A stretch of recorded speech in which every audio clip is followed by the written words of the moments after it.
नमस्कार दोस्तों। स्वागत है हमारे channel Kabira coaching centre with AD में। दोस्तों हम लोग कल क्वेश्चन नंबर 10 तक पढ़ लिए थे। आज क्वेश्चन नंबर 11 से हम लोग पढ़ेंगे। आपके प्रश्नावली 1.1 में कुल क्वेश्चन नंबर 14 हैं। 14 में से कल हम लोग 10 तक पढ़ लिए थे। आज 11 नंबर क्वेश्चन से पढ़ेंगे और 4 क्वेश्चन बचे हैं। चारों क्वेश्चन को कंप्लीट कर लेंगे। कल से आपका 1.2 प्रश्नावली 1.2 स्टार्ट कर दूंगा। कल से हम लोग प्रश्नावली 1.2 पढ़ना स्टार्ट कर देंगे दोस्तों। तो चलिए हम लोग क्वेश्चन नंबर 11 से स्टार्ट करते हैं आज और पढ़ते हैं। चलिए क्वेश्चन में क्या पूछ रहा है दोस्तों। किसी खेल के मैदान के चारों ओर एक वृत्ताकार पथ है। जैसे कोई खेल का मैदान है दोस्तों, खेल का मैदान है, चारों ओर एक वृत्ताकार पथ है। पथ यानी रास्ता है दोस्तों। जैसे ये मान लीजिए एक वृत्ताकार, ये क्या हो गया, गोला टाइप का, जिसे वृत्ताकार बोलते हैं। ये कोई चारों ओर एक वृत्ताकार पथ हो गया दोस्तों ये। ठीक है, पथ यानी ये रास्ता चारों तरफ हो गया। इस मैदान का एक चक्कर लगाने में सोनिया को 18 मिनट लगते हैं। जो ये वृत्ताकार पथ है, वृत्ताकार जो पथ है दोस्तों, इसके चारों ओर, चारों तरफ ये जो है चक्कर लगाने में सोनिया को 18 मिनट लगते हैं दोस्तों। कितना? 18 मिनट सोनिया को लगते हैं। जबकि इसी मैदान का एक चक्कर लगाने में रवि को 12 मिनट लगते हैं। सोनिया को, ये जो मैदान है वृत्ताकार पथ है, इसको पूरा एक चक्कर लगाने में सोनिया को 18 मिनट लगते हैं। और इसी मैदान को दोस्तों रवि को लगाने में 12 मिनट लगते हैं। कितना? 12 मिनट लगते हैं। मान लीजिए कि वे दोनों एक ही स्थान और एक ही समय पर चलना प्रारंभ करके एक ही दिशा में चलते हैं।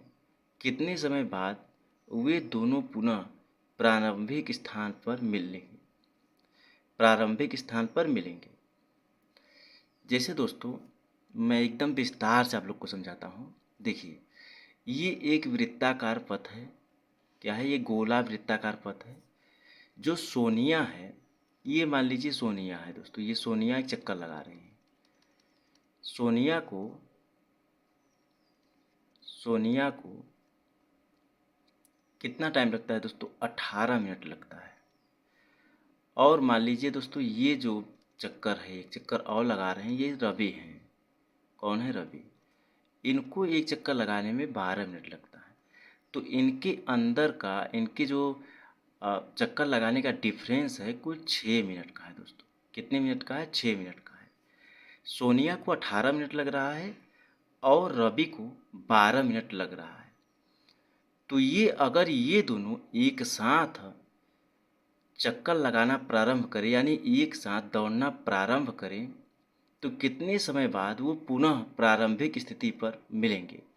जैसे मान लीजिए दोस्तों ये यहाँ से मान लीजिए स्टार्ट करें, ये दोनों लोग यहाँ पर हैं। एक वृत्त और ले लेता हूँ तब समझाता हूँ।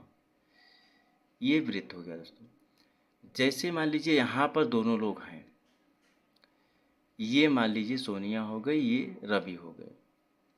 ठीक है, यहाँ से दोनों लोग एक साथ चक्कर लगाना स्टार्ट करेंगे। दोनों लोग, सोनिया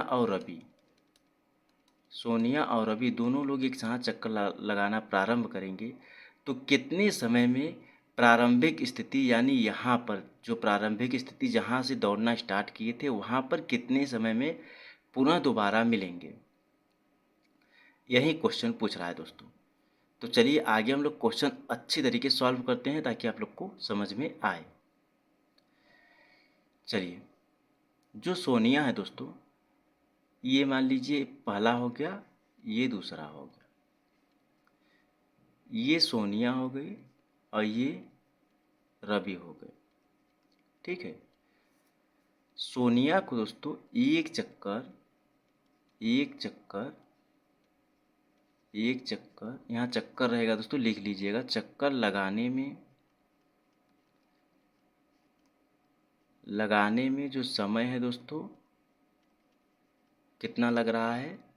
18 मिनट लग रहा है। और सेम यही चीज़ रहेगा दोस्तों, एज इट इज यही चीज़ रहेगा, आप लोग लिख लीजिएगा। ठीक है, कितना लग रहा है, 12 मिनट लग रहा है। सोनिया को एक चक्कर लगाने में 18 मिनट लग रहा है, रवि को एक चक्कर लगाने में कुल 12 मिनट का समय लग रहा है दोस्तों। तो हम लोग क्या करेंगे, इसका अगर एलसीएम निकाल लेंगे तो हम लोग को पता चल जाएगा कि इन लोग प्रारंभिक स्थिति पर दोनों लोग एक साथ कितने टाइम में पहुंचेंगे। तो चलिए पहले हम लोग 18 मिनट का एलसीएम निकालते हैं, फिर 12 का एलसीएम निकालेंगे। 18-12 का हम लोग एलसीएम निकालेंगे दोस्तों, तो हम लोग को एकदम कन्फर्म हो जाएगा कि कितने टाइम पे दोनों लोग प्रारंभिक स्थिति पर मिलेंगे। तो 18 कैल्शियम क्या है दोस्तों, ये 2 से कटेगा, यहाँ पर 9 आ जाएगा। फिर उसके बाद ये 3 से कटेगा दोस्तों, कितने से कटेगा, 3 से कटेगा, 3 से कटेगा, फिर 3 से कटेगा, ये 1 आ गया, पूरा कट गया दोस्तों। यहाँ पर जो रवि है, यहाँ पर रवि एक चक्कर लगाने में, रवि को एक चक्कर लगाने में कितना समय लगेगा वो वहीं लिखना है, हिंदी पर एज इट इज लिखना है जो सोनिया में लिखा हूँ मैं। अब आगे 12 का हम लोग एलसीएम निकालते हैं दोस्तों, ये 2 बार में जाएगा, 6 आएगा, फिर 2 बार में जाएगा, फिर 3 आएगा, फिर 3 बार में जाएगा, ये कट जाएगा पूरा संख्या। अब 18 का जो है दोस्तों एलसीएम क्या है, 2 इंटू, यहाँ पर 3 इंटू 3 रहेगा दोस्तों, क्या रहेगा, 2 इंटू 3 रहेगा। और 12 का क्या है दोस्तों, 2 इंटू 2 इंटू 3 रहेगा। अब क्या है दोस्तों, यहाँ पर जो कॉमन हुई संख्या होती हैं वो एचसीएफ होता है। ठीक है दोस्तों, यहाँ पर एचसीएफ 2 हो जाएगा, लेकिन हम लोग एलसीएम निकालेंगे तो हम लोग को पता चल जाएगा कि उन लोग प्रारंभिक बिंदु पर कितने समय में पहुँचेंगे। तो हम लोग को क्या निकालना है दोस्तों, एलसीएम निकालना है। एलसीएम निकालने के लिए जो कॉमन हुई संख्या होगी उसको भी लेना है, यानी कॉमन 18 के एलसीएम में भी है, 12 के एलसीएम में भी है। तो कॉमन 2 हो गया, उसके बाद फिर 3 हो गया दोस्तों, फिर उसके बाद ये 2 फिर लिखेंगे, ये कॉमन नहीं है, फिर उसके बाद 3 भी कॉमन है तो 3 को एक ही बार लिखेंगे। तो कितना आ गया दोस्तों, 2 इंटू 3 6 आ गया, ये भी 6 आ गया दोस्तों। तो 6 का 6 में मल्टीप्लाई करेंगे, 36 आ जाएगा दोस्तों। कितना समय लगेगा, 36 मिनट लगेगा। ठीक है दोस्तों, ये आपका आंसर हो गया, कुल 36 मिनट उन दोनों लोग प्रारंभिक बिंदु पर पहुंचेंगे। आशा करता हूँ ये एकदम अच्छी तरीके से क्वेश्चन समझ में आ गया होगा दोस्तों। चलिए अब आगे हम लोग अगला क्वेश्चन सॉल्व करते हैं दोस्तों। ये 12 नंबर, ये आपको जो इमेज दिया हुआ है दोस्तों, ये बुक में भी आपको इमेज देखने को मिलेगा। आप लोग को लग रहा होगा बहुत बड़ा क्वेश्चन है, लेकिन ये क्वेश्चन सिर्फ 1 मिनट से कम लगेगा टाइम लगाने में। लेकिन पहली बार आप लोग पढ़ेंगे तो थोड़ा समझना पड़ेगा, और मैं समझा कर आप लोग को पढ़ाऊँगा तो थोड़ा टाइम लगेगा, लेकिन 1 से 2 मिनट से ज़्यादा समय नहीं लगेगा इस क्वेश्चन में। ठीक है दोस्तों, देखिए क्या पूछ रहा है, नीचे दी गई आकृति में x तथा y के मान ज्ञात कीजिए। किसका मान, x बराबर पूछ रहा है क्या है, और y बराबर पूछ रहा है क्या है, x और y का मान पूछ रहा है। तो हम लोग स्टार्ट करेंगे, हल करेंगे। x बराबर क्या लेंगे दोस्तों, x बराबर 3 इंटू 195, x बराबर 3 इंटू 3 इंटू 195 हो गया दोस्तों। ठीक है, तो इसका मल्टीप्लाई हम लोग जब कर देंगे तो मल्टीप्लाई कर देंगे तो x का मान आ जाएगा दोस्तों। तो मल्टीप्लाई हम लोग करेंगे, चलिए कितना आ रहा है, 5 15 के 5, हाथ हासिल लगा 1, हासिल बचा 1, 9 त्रिक 27, 1 28, 28 यहाँ 8 लिखेंगे दोस्तों, हासिल में 2 बचेगा, 3 1 कम 3 2 5, कितना आ गया 585। x की वैल्यू जो है दोस्तों कितना आ गया 585, 585 आ गया दोस्तों। अब हम लोग y का मान निकालेंगे, y का मान निकालेंगे दोस्तों। तो y बराबर क्या दिया हुआ है, 5 इंटू 13 दिया हुआ है, तो कितना आ जाएगा, y बराबर 65 आ जाएगा। 13 का मल्टीप्लाई 5 में करेंगे तो 65 आ जाएगा। x बराबर 585 आया दोस्तों, और y बराबर क्या आया है, 65 आया दोस्तों, y बराबर 65। ये x और y का मान हो गया दोस्तों। अब आप लोग खुद समझ लीजिए कितना टाइम लगेगा, आप लोग को कितना टाइम लगेगा पहली बार बताया हूँ, थोड़ा टाइम लगा है, नहीं 30 सेकेंड का क्वेश्चन है दोस्तों। सिर्फ मल्टीप्लाई करना है और तुरंत आंसर आ जाएगा, एक्स और वाई का मान तुरंत आ जाएगा। दोस्तों मैं एक चीज़ और बताना चाहता हूँ आप लोग को। एक वीडियो मैं आप लोग के लिए लाऊंगा, उस वीडियो में दोस्तों 100 तक किसी भी संख्या का मल्टीप्लाई करने में सिर्फ आपको 15 से 20 सेकेंड का टाइम लगेगा। इतने समय में आप लोग 1 से लेकर 100 तक का किसी भी संख्या का मल्टीप्लाई करेंगे तो 15 से 20 सेकेंड में आप लोग उसका आंसर निकालेंगे। जैसे 3 का मल्टीप्लाई 195 में मैं किया हूँ, तो ये मैं आप लोग को समझाने के लिए किया हूँ ताकि आप लोग को अच्छी तरीके से समझ में आए। वैसे पर भी आप लोग 10th में अच्छी तरीके से आप लोग कर भी लेंगे, लेकिन इसमें थोड़ा टाइम लगाएंगे आप लोग। लेकिन मैं 15 से 20 सेकेंड में अगर हो जाएगा तो बहुत ज़्यादा जल्दी हो जाएगा और पेपर में काफ़ी अच्छा होगा। तो वो मैं आप लोग के लिए एक वीडियो बनाऊंगा जिसमें आप लोग 1 से 100 तक किसी भी संख्या का मल्टीप्लाई 10 से 15 सेकेंड में 20 सेकेंड में निकाल लेंगे दोस्तों। ठीक है, अगर 15 से 20 सेकेंड में आप लोग निकाल लेंगे तो ये क्वेश्चन दोस्तों 30 सेकेंड से ज़्यादा नहीं टाइम लगेगा। चलिए आगे हम लोग अगला क्वेश्चन लगाते हैं दोस्तों, जो कि आपका क्वेश्चन नंबर 13 है। चलिए दोस्तों हम लोग क्वेश्चन नंबर 13 सॉल्व करेंगे। क्वेश्चन नंबर जो 13 है दोस्तों, सेम आपके क्वेश्चन नंबर 10 के तरीके है, सेम वही क्वेश्चन है, बस इसमें संख्याएं को बदल दिया है दोस्तों। ठीक है, नहीं तो सेम वही क्वेश्चन है दोस्तों, आप लोग देख सकते हैं और ठीक वही तरीका लगेगा, ठीक वही टाइप लगेगा जो क्वेश्चन नंबर 10 में लगा है। तो चलिए हम लोग स्टार्ट करते हैं और सॉल्व करते हैं क्वेश्चन नंबर 13 को। जो ये संख्याएं हैं दोस्तों, इस संख्या को हम लोग ए मान लेंगे और जो नीचे वाली संख्याएं हैं दोस्तों ये बी मान लेंगे। ये मैं आप लोग को ए और बी इसलिए मान रहा हूँ, आप लोग पेपर में भी मानकर कर सकते हैं, कोई दिक्कत नहीं। देखिए जो ये ए है दोस्तों, इसको पहले हम लोग सॉल्व करेंगे, उसके बाद बी नंबर को सॉल्व करेंगे। 7 इंटू 13 इंटू 11 प्लस 11 है दोस्तों। यहाँ पर क्या करेंगे, जैसे उसमें क्वेश्चन नंबर 10 में हम लोग संख्या कॉमन लिए थे, ठीक उसी तरीके से इसमें भी संख्या को कॉमन लेंगे। तो इसमें क्या कॉमन लेंगे दोस्तों, 11 को हम लोग कॉमन ले लेंगे। तो 11 को जब कॉमन ले लेंगे तो यहाँ पर बचेगा 7 इंटू 13 इंटू 1 प्लस 1 बचेगा दोस्तों। ठीक है, तो 11 यहाँ पर हम लोग बराबर लगा सकते हैं दोस्तों। तो 7 का मल्टीप्लाई हम लोग 13 में करेंगे तो कितना आएगा, 91 आएगा दोस्तों, 91 आएगा। यहाँ पर इंटू 1 कर देंगे प्लस 1 कर देंगे। अब 11 9 का गुणा 1 में, 9 का गुणा 91 का गुणा 1 में करेंगे तो 91 ही आएगा प्लस 1 दोस्तों, ये हो गया। अब 11 का गुणा हम लोग 92 में करेंगे तो कितना आएगा दोस्तों, आपका 1012 आ जाएगा। कितना आ जाएगा दोस्तों, 1012 आ जाएगा। तो ए बराबर कितना आ गया, 1012 आ गया। अब हम लोग बी को सॉल्व करेंगे दोस्तों, ये बी को सॉल्व करेंगे।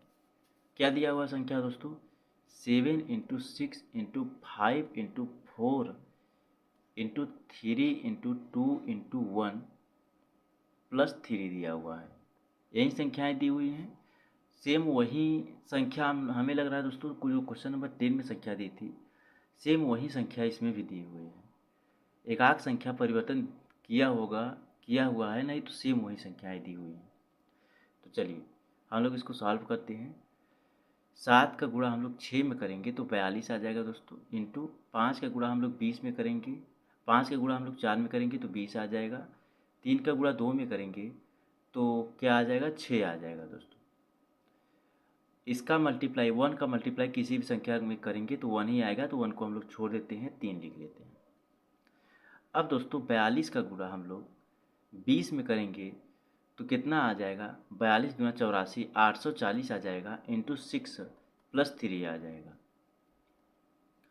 अब हम लोग 840 का गुणा 6 में करेंगे तो कितना आ जाएगा दोस्तों, आपका कुल आ जाएगा 5040 आ जाएगा। कितना आ जाएगा, 5040 आ जाएगा।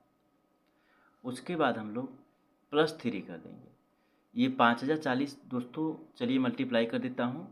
6 का गुणा 0 में करेंगे तो 0 आ जाएगा। 6 का गुणा 4 में करेंगे तो 24 आ जाएगा। 24 में से 4 हम लोग लिखेंगे, हासिल 2 बचेगा। और 8 का गुणा हम लोग 6 में करेंगे, 48 आ जाएगा। 48 2 50 हो गया आपका। ये आ गया दोस्तों। आप लोग कर सकते हैं, नहीं समझ में आया होगा तो। उसके बाद हम लोग +3 ऐड कर देंगे तो कितना आ जाएगा, 5043 आ जाएगा आपका। 5000 कितना आ जाएगा दोस्तों, 43 आ जाएगा। अब क्वेश्चन में पूछा क्या है कि बताइए हमें ये संख्याएं भाज्य हैं तो क्यों हैं। चलिए आगे हम लोग बताते हैं कि ये संख्याएं भाज्य क्यों हैं। देखिए दोस्तों, जो ये ए नंबर है, ये संख्या भाज्य इसलिए है क्योंकि दोस्तों, क्योंकि ये 2 से आपका कट जाएगा। ठीक है दोस्तों, क्योंकि ये 2 से पूर्णतः विभाज्य हो जाएगा, इसीलिए संख्या भाज्य है। ठीक है दोस्तों, अब आगे ये बी नंबर क्या बोल रहा है दोस्तों, बी में भी वही बताना है, भाज्य है तो क्यों है। क्योंकि दोस्तों यहाँ पर लास्ट में 3 आया हुआ है, तो ये भी संख्याएं 3 से भाज्य हैं। क्योंकि 3 से, क्योंकि यह संख्या 3 से पूर्णतः विभाज्य है दोस्तों। ठीक है, विभाज्य होती है या है दोस्तों, होती है, लिख सकते हैं, या है विभाज्य है। ठीक यही चीज़ इसमें भी लिखा जाएगा, ये 2 से हो जाएगा, या 3 से हो जाएगा। तो क्वेश्चन में यही पूछ रहा है कि बताइए भाज्य संख्याएं क्यों हैं। तो भाज्य संख्याएं इसीलिए हैं दोस्तों क्योंकि ये 2 से संख्या पूरी पूरी कट जाएगी, और ये संख्या जो है 3 से पूरी पूरी कट जाएगी। जो हम लोग ए का मान निकाले हैं वो, और जो बी का मान निकाले हैं वो, ए वाला जो मान निकाले हैं वो 2 से पूरी तरीके से विभाज्य हो जाएगा, और बी वाला 3 से पूरी तरीके से विभाज्य हो जाएगा। ये इसीलिए ये संख्याएं दोस्तों भाज्य संख्याएं हैं। चलिए आगे हम लोग अगला अंतिम क्वेश्चन आज का सॉल्व करते हैं। दोस्तों ये अंतिम क्वेश्चन इस चैप्टर का अंतिम क्वेश्चन है, और काफ़ी ज़्यादा एकदम सरल क्वेश्चन है, इजी क्वेश्चन है दोस्तों, और ये अच्छी तरीके से समझ में भी आएगा। इस टाइप का क्वेश्चन हम लोग 2-3 क्वेश्चन सॉल्व कर लिए दोस्तों। आज ये तीसरा क्वेश्चन है दोस्तों इसका, इस टाइप का 2 क्वेश्चन हम लोग सॉल्व कर लिए हैं। ठीक इसी टाइप का था। देखिए जो पहला क्वेश्चन था दोस्तों वो थोड़ा छोटा दिया था, जो दूसरा क्वेश्चन था वो थोड़ा बड़ा दिया, और जो तीसरा क्वेश्चन है ये और ज़्यादा बड़ा दिया हुआ है। तो कोई भी चीज़ों को जो एग्जामिनर होते हैं वो धीरे धीरे जो पेपर के, जो बुक के लेखक होते हैं, किसी भी क्वेश्चन को जब डिजाइन करते हैं तो पहले स्टार्टिंग से धीरे धीरे वो बढ़ाते हैं। तो आगे चल के दोस्तों और बड़ा भी आ सकता है। तो चलिए हम लोग इसको पहले सॉल्व कर लेते हैं, अच्छी तरीके से समझ लेते हैं। अब x का मान निकालने के लिए एक्स वाई, इसमें दोस्तों क्या दिया हुआ है, उसमें x का मान निकालने के लिए दिया था, फिर एक्स वाई का मान निकालने के लिए दिया था। अब एक्स वाई जेड तीनों का मान निकालने के लिए बोल रहा है। तो पहले हम लोग क्या करेंगे, x का मान निकालेंगे दोस्तों। x का मान निकालने के लिए 2 इंटू 3381, इसमें हम लोग मल्टीप्लाई कर देंगे दोस्तों, तो x का मान निकल जाएगा। x का मान निकल जाएगा दोस्तों, क्या आ जाएगा, 3 दूना 6, फिर 3 दूना 6, यहाँ पर 7 आ जाएगा दोस्तों, यहाँ पर 7 आ जाएगा। 1 मिनट में इरेज कर देता हूँ ताकि अच्छी तरीके से समझ में आ पाए आप लोग को। ये इरेज कर देता हूँ। चलिए अब हम लोग इसका मल्टीप्लाई करते हैं दोस्तों। 2 का मल्टीप्लाई 1 में करेंगे तो क्या आएगा, 2 आ जाएगा यहाँ पर। ठीक है दोस्तों, 2 का मल्टीप्लाई जब हम लोग 1 में करेंगे क्या आ जाएगा, 2 आ जाएगा। फिर 2 का मल्टीप्लाई 8 में करेंगे, इसका मल्टीप्लाई हम लोग 8 में करेंगे तो 16 में से 6 लिखेंगे, हासिल 1 बचेगा। फिर 2 का मल्टीप्लाई हम लोग 3 में करेंगे, 6 आ जाएगा, 6 1 7 आ जाएगा, यहाँ पर 6 आ जाएगा। 6762 आपका आंसर आया दोस्तों। एक्स का मान क्या आया है, 6762 आ गया। अब हम लोग क्या करेंगे दोस्तों, वाई का मान निकालेंगे। तो वाई का मान निकालने के लिए क्या करेंगे, वाई बराबर 7 क्या करेंगे, 161 कर देंगे। y बराबर 7 इंटू 161 आ गया दोस्तों। तो y बराबर कितना आ जाएगा, 7 एकम 7, 7 छक 42 के 2, हासिल 4, 7 एकम 7, 4 11, 1127 आ गया आपका दोस्तों।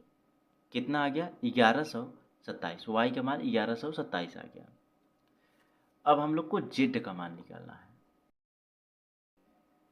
चलिए दोस्तों, अब हम लोग किसका मान निकालेंगे, z का मान निकालेंगे। हम लोग x और y का मान निकाल लिए। x का मान कितना आया दोस्तों, 6762 आया है, और y का मान 1127 आया है दोस्तों।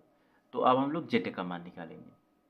z बराबर क्या, यही z का मान निकालेंगे। तो z इंटू कितना लिखेंगे दोस्तों, z इंटू, इसको इरेज कर देते हैं दोस्तों ताकि आप लोग को अच्छी तरीके से समझ में आए। यहाँ पर मिस्टेक से मैं प्लस कर दिया, तो यहाँ पर z इंटू 7 हो जाएगा, बराबर में 161 हो जाएगा दोस्तों। ठीक है, तो इसको क्या हम लोग करेंगे, z बराबर 161 बटे में 7 हो जाएगा दोस्तों। ये 161 बटे में 7 हो जाएगा। अब इसको जब हम लोग काटेंगे दोस्तों, तो ये कितने से कटेगा, ये लगभग आपका 7 दूना 14, यहाँ पर 2 आ जाएगा दोस्तों, और यहाँ पर हासिल क्या बचेगा, 2 बचेगा। तो 7 त्रिक 21, 3 आ जाएगा दोस्तों। जेड का मान कितना आ गया, 23 आ गया। ठीक है दोस्तों, आपका एक्स का मान 6762 आया है, वाई का मान 1127 आया है, जेड का मान 23 आया है। तो एक्स बराबर 6762, वाई बराबर 1127 और जेड बराबर 23। यही तीनों मान पूछा था, तीनों मान आपका आ गया है दोस्तों।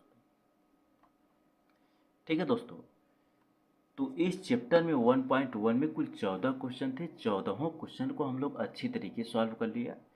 एक एक क्वेश्चन मैं आप लोग को बताया हूँ, एक एक चीज़ें मैं आप लोग को अच्छी तरीके से समझाया हूँ, और पूरा आशा नहीं, पूरा विश्वास है दोस्तों कि आप लोग को एक एक क्वेश्चन अच्छी तरीके से समझ में आया होगा। अगर नहीं भी आया होगा तो उसको जो है 2 बार 3 बार 4 बार वीडियो देख सकते हैं, बार बार रिवाइज कर सकते हैं। जितनी बार रिवाइज करेंगे उतना मजबूत होते जाएंगे आप लोग। देखिए, मैथ जो है दोस्तों, इसको सिर्फ रिवाइज करने से ही अच्छी तरीके से आपको आएगा, अच्छी तरीके से पकड़ में आएगा दोस्तों। क्या है, अगला चैप्टर हम लोग 1.B स्टार्ट करेंगे, 1.2 स्टार्ट करेंगे, और आपके डॉक्टर मनोहरी में 1.4 तक क्वेश्चन है, और NCERT में 1.2 तक ही क्वेश्चन हैं दोस्तों। तो हम लोग 1.2 स्टार्ट करेंगे और 1.4 तक डॉक्टर मनोहरी बुक से पढ़ेंगे। तो 1.4 तक पढ़ेंगे ताकि हम लोग क्वेश्चन ज़्यादा लगाएं। ज़्यादा क्वेश्चन लगाएंगे तो आपके एग्ज़ाम के लिए काफ़ी अच्छा होगा। अभी भी पर्याप्त समय है दोस्तों फिर भी आप लोग के पास, क्योंकि आपका एग्ज़ाम जो है फरवरी में होगा, तो लास्ट दिसंबर तक आपका कंप्लीट सिलेबस करा दिया जाएगा। जो गर्मी की छुट्टी होगी दोस्तों, गर्मी की छुट्टी में एंजॉय मत कीजिएगा, आप लोग पढ़ाई कीजिएगा।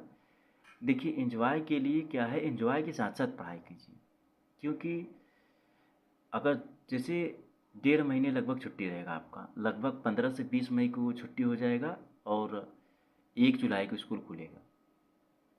तो अगर मैं मानूँ तो लगभग 1.5 महीने का समय आपके पास रहेगा। 1.5 महीने आप लोग सिर्फ 5-6 घंटे भी पढ़ेंगे तो भी पर्याप्त है दोस्तों। उसके बाद फुल एंजॉय कीजिए। ठीक है, तो कल हम लोग 1.2 से स्टार्ट करेंगे। मिलते हैं फिर से एक नए वीडियो में दोस्तों। धन्यवाद।